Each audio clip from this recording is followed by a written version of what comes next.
So, at the time of recording, it has officially been announced that My Adventures with Superman Season 3 will be dropping sometime later this year, and you better believe I could not be more excited. If you followed me, if you followed the channel for any amount of time, you'll know I'm just a big old booster of this series. Now, there's a lot of reasons to love My Adventures with Superman. It is this beautiful marriage of superhero characters and storytelling, but also shonen anime tropes coming together to make this beautiful East meets West cultural stew that really, I think, managed to do the impossible and get a bunch of people who normally don't care about Superman, don't even take notice of him, to actually really let themselves get in that headspace, really explore what Superman means, and enjoy the character in ways that before really only people like myself, longtime comic fans, have ever truly been able to. Hell, strictly from an animation standpoint, it's just nice to see an animated show find its audience, find a time slot that works, to have a network like Adult Swim really get behind it in a day and age where it feels like so many great shows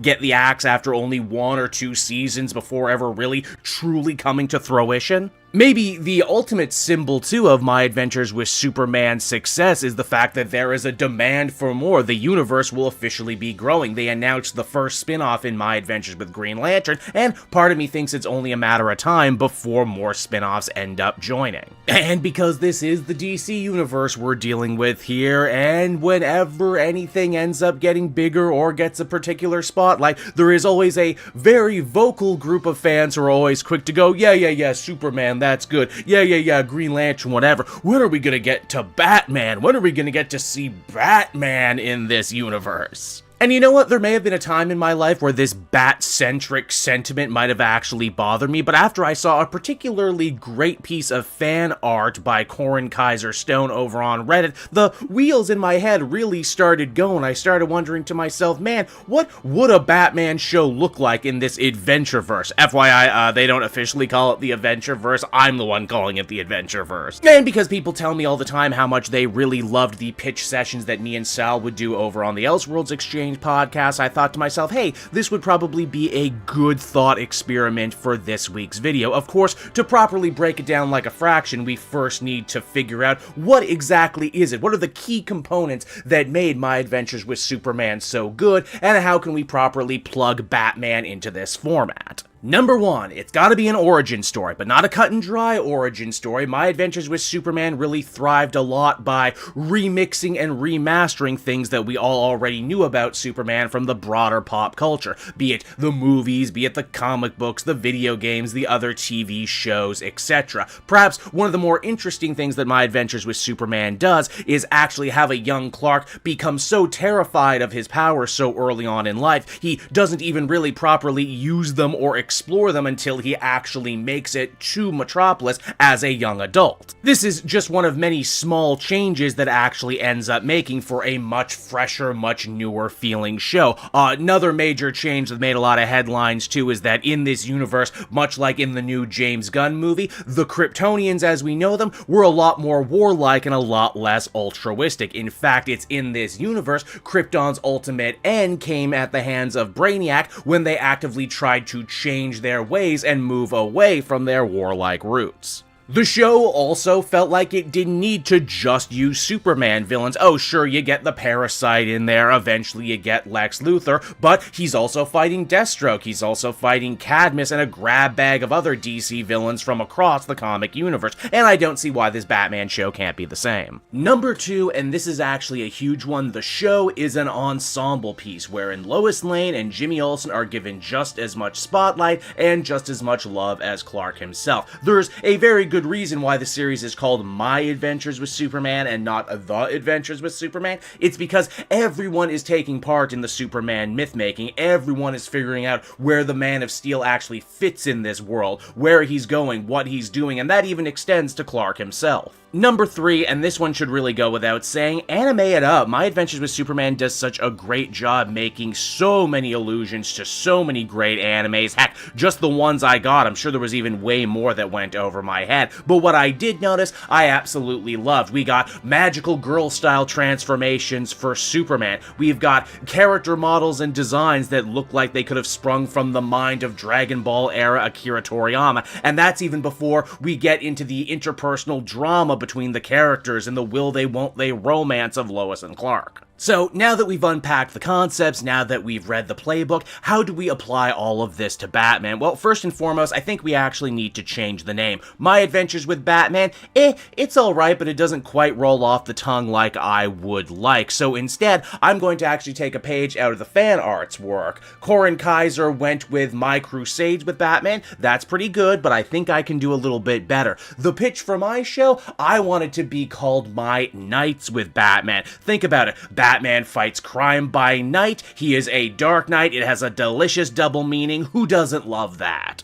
As far as assembling the rest of the show goes, I actually think Chip Zdarsky has already managed to deliver us an excellent blueprint in the form of Batman the Knight. If you didn't know at the time of recording, this series is actually the new, de facto, 100% canon origin story for Batman. I loved it to death, and yes, this video is basically one giant excuse to glaze it all over again. The Knight follows Batman during his most formative years following his parents' death, though what the book does differently is it actually shines a light on periods in time that other origin stories always seem to gloss over, like his awkward teen years and pretty much his entire life leading up to actually deciding to be a superhero and going on his quest to learn under different mentors.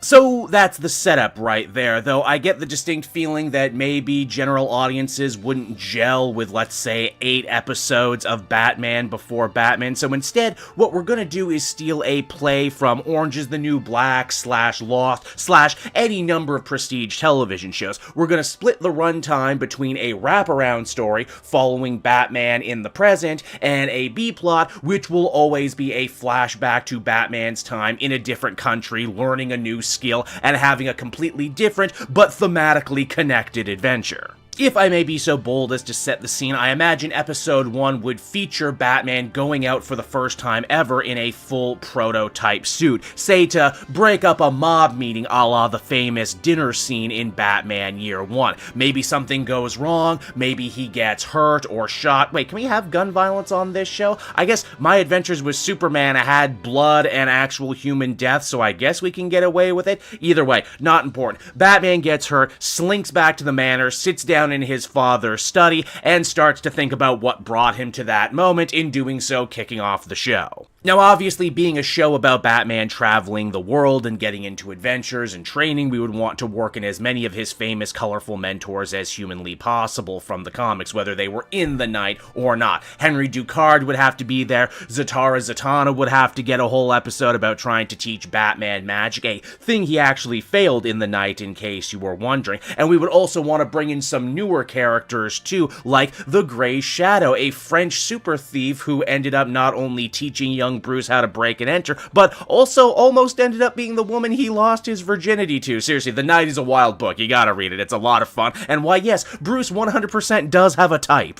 Another major creative hurdle we're going to have to clear is how do we recreate that winning Superman trio dynamic from that show and have it work for Batman, a character who is so often, especially at this point in his life, characterized as a solo lone wolf. As far as I'm concerned, this is actually where the fun begins and where I can start stretching my nerdy muscles. The Robins are too young or not born yet, so having any sidekicks is completely out. Alfred is a great choice, but if this is going to be a road show, Bruce can't bring his guardian everywhere. So to answer this one, we're going to have to think outside the box. They gotta be around Bruce's age or older, interesting on their own, with personalities that could clash with Bruce to create your proper story drama. Now, we know Vicky Vale already exists in the Adventureverse, my word, not theirs, but I feel like if we did use her for the show, we would probably just end up retreading a bunch of old ground that the series already did with Lois and Superman over in the Superman show, so we probably don't want to do that, even if they were love interests before.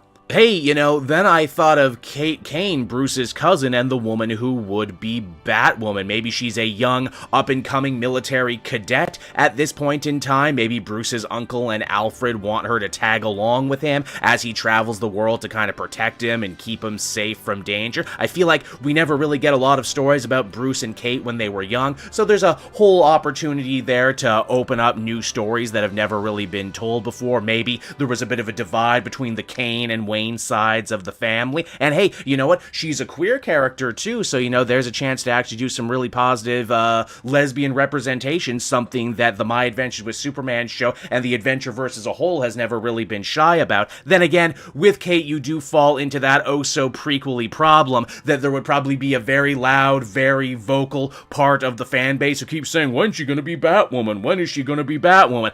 And she can't really become Batwoman until Bruce becomes Batman, so then it becomes this unsatisfying waiting game. Then I thought, hey, if this is gonna be a globe-trotting series, maybe we should play the spy angle. Maybe we should have Julia Pennyworth, Alfred's daughter, who only occasionally ever shows up in the comics. Maybe she also is chosen to tag along in Alfred's stead to look after Bruce to make sure that he doesn't get killed out there in the big scary world as he tries to reinvent himself. Hell, the drama in that story writes itself right there. It's something I always wish the comics would do, and that is hey, Bruce, my dad kind of chose your family over my family, and I feel really weird about it, and so maybe this trip is a way for us to also kind of hash that out. Reasonably, you could do Selena Kyle, but I feel like that's a little obvious, and also that Catwoman is someone that Batman should meet much later in life after he's already established. A Season 2 character for sure. Same goes for Talia. I feel she should be introduced really late in the game. Hell, we'll probably have Raish by the end of Season 1 if we're following the Knight as a template, so there's a good chance she rocks up, but I don't think she would be a good traveling companion. Then my mind went to Veronica Vreeland, fun-loving party girl from Batman's past. She's in the Knight as well. It looks like her and Bruce were good friends growing up. Bruce actually defends her family from getting their fortune stolen by Dr. Hugo Strange early on in his crime-solving career, so you could do that, but I feel like Veronica lives too comfortable and too cushy a life to want to join Bruce on this crazy odyssey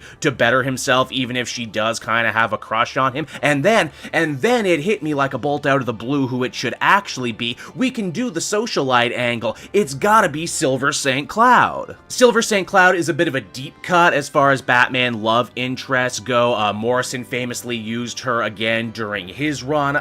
Bruce and her were actually married, which actually puts her probably in the upper echelon of Bruce love interest. And the best part is, she already exists in the Adventureverse. In fact, they did a really interesting reimagining of her character where she is an influencer, but an influencer for good who tries to use her fame to try and help better the world. Once again, this writes itself. She tags along with Bruce because she wants to do the whole social media thing. She wants to see sites. She wants to, have something interesting to talk about. And maybe her and Bruce end up clashing over their different ideology when it comes to actually trying to save the world. They know there's a problem, but they both vehemently disagree on how they're actually going to fix things. Now, casting the third part of this Batman triumvirate proved to be the most difficult part because my mind was just awash in choices for this. At first, I decided, hey, you know what, we should probably use one of Lucius Fox's children. I say one because Lucius has actually had a ton of children who keep getting crisis in and out of existence. There's Luke Fox, the man who would be Batwing. He's an MMA fighter. He's very techie. Bruce really seems to respect him. He has his own legacy where, yes, he joined the Bat family, but he's actually the second guy to wear the name Batwing, so you could definitely play with that. Now, I kind of backed off on that because I didn't want to, fall into the same trap that the live-action CW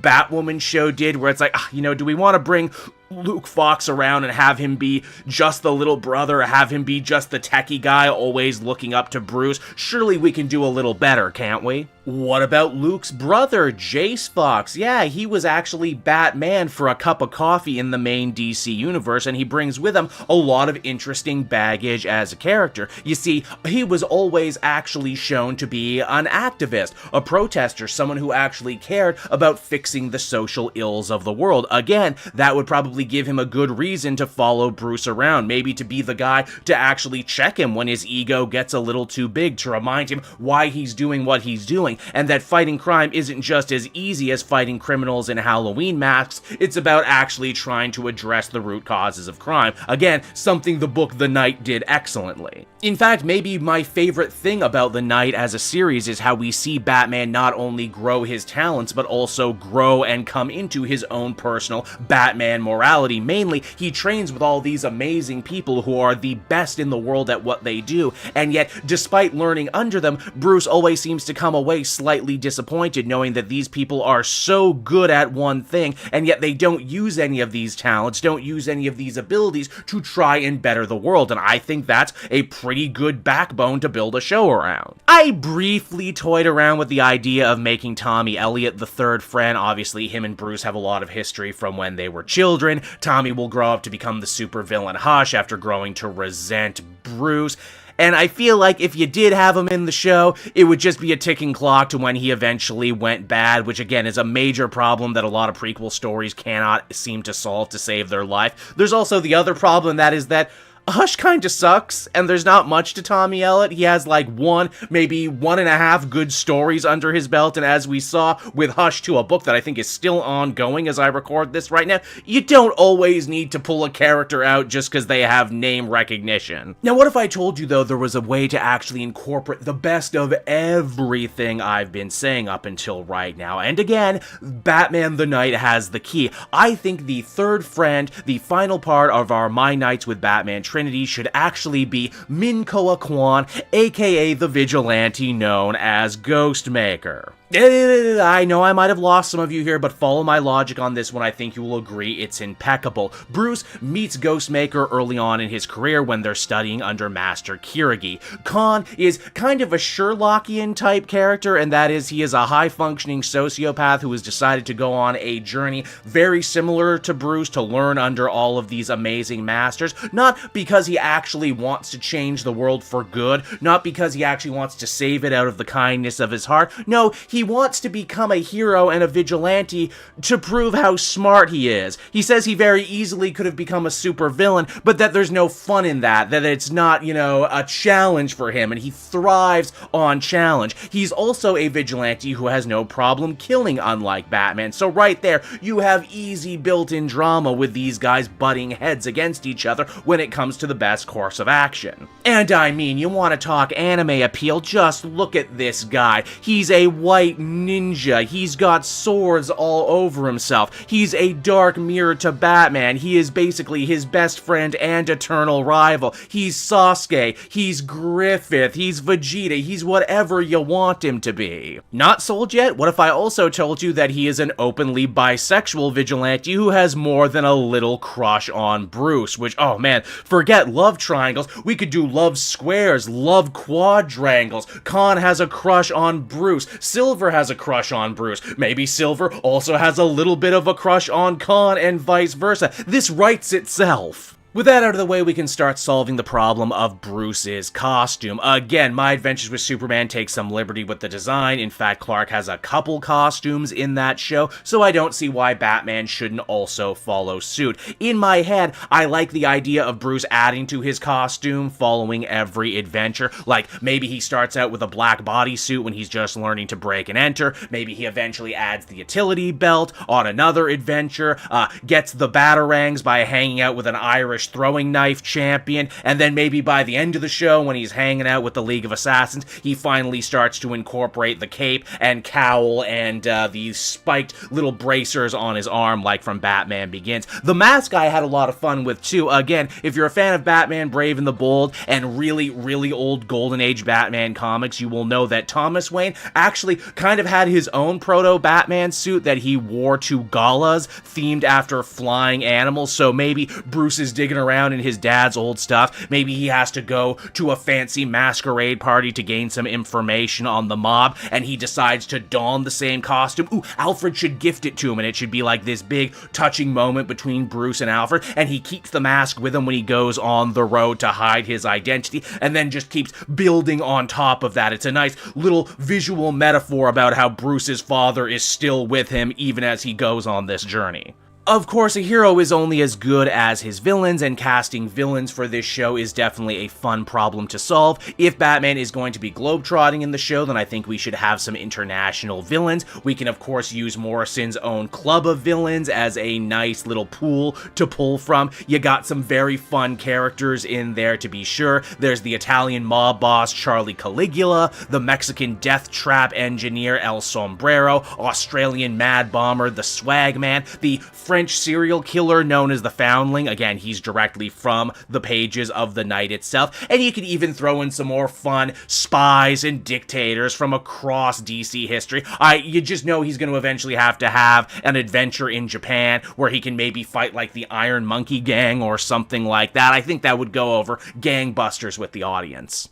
Of course, it's an animated show, so we're going to have to pick our voices for our main trio. Silver St. Cloud already exists in the Adventureverse, so I see no reason to not keep her voice actor, Melanie Minchiko. She does a really good job, and I think she'll do a good job for this theoretical show I'm pitching to you right now. Now, in the books, Ghostmaker is actually from Singapore, so it would be nice if the voice actor shared the same background. As far as choices go, my mind instantly went to Ross Butler. He played adult Eugene in the Shazam movies, and I certainly think he looks the part, so here's hoping he sounds the part too. Helps that he's already part of the DC Warner Brothers family, so I imagine he would probably be easy to pull in. And then, of course, we got the big one, Bruce and Batman, and I say that because at the end of the day, you really are voicing two completely separate characters, even though you're the same actor. And in this way, too, we're not only just trying to find a guy who can voice these two characters, but also trying to find a guy who can be a nice, interesting, darker, moodier counterpoint to what we've already seen with Jack Quaid,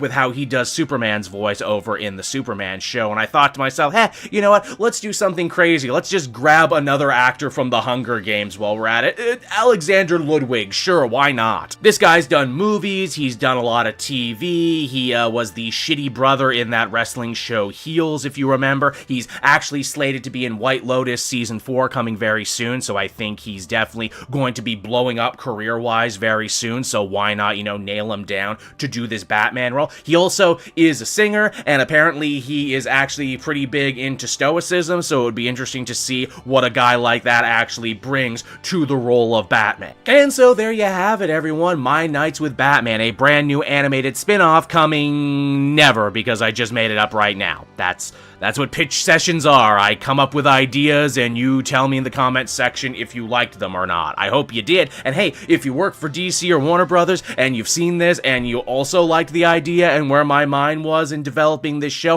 all I can say is, first one's free, next one's gonna cost you.